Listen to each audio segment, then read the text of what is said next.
This video is not fake news and is for all the people who are worried about the COVID-19 coronavirus. I did a lot of research and found a remedy to everyone's fear, and the remedy is in numbers, because numbers don't lie. Let's start with how many people are sick right now. 80,000.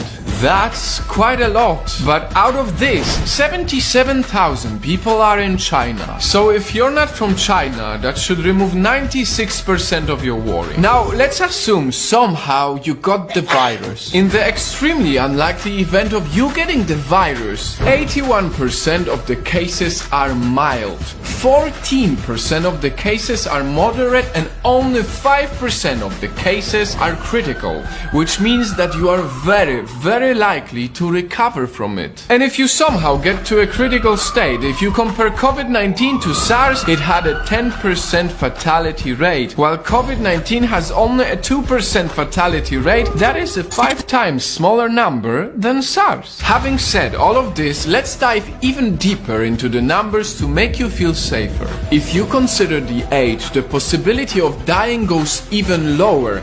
The death rate for people under 50 years old is only 0.2%. 0.2%. Everyone should know these numbers so that they see that the majority of people actually recover from COVID-19. This knowledge is essential so that less people worry. If you are under 50 years old and not living in China, you are much more likely to win the lottery, which is 1 in a 45 million chance, than actually dying from the virus.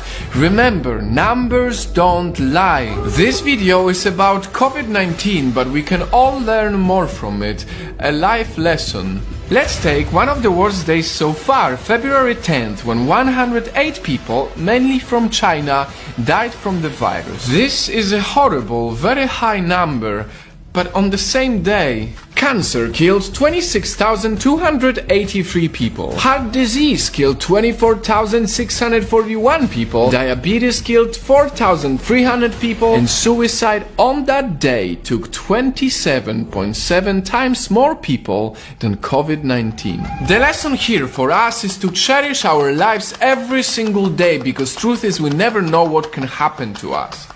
Now, going back to COVID-19, the rules haven't changed. You still should wash your hands often to prevent the spread of the virus. Additionally, the CDC, the Centers for Disease Control and Prevention, recently said that the most likely way this disease is spread is through sneezing.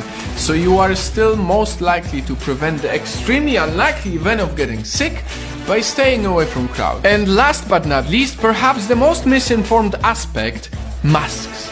This is coming from CDC as well. The people who are not sick do not need masks at this time. I said it in my last video. The main purpose for the mask is if you feel like you might be sick and don't want to risk sneezing on other people.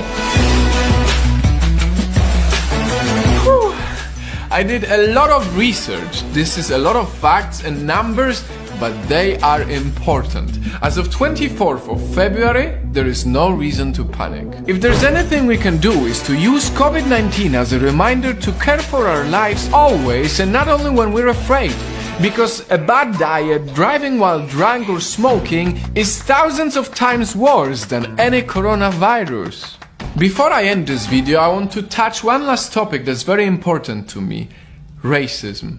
A lot of people are using COVID-19 as an excuse to be racist against Chinese people, and it shouldn't be like that. It's not okay. We should not judge a whole nation based on an event like this. Racism sucks, and we need to all come together to not only battle the virus, the fake news and the panic, but also racism. So that a few months from now, when hopefully everyone is safe and we have the virus under control, we will all be able to say that we did our absolute best to fight the virus and not fight each other.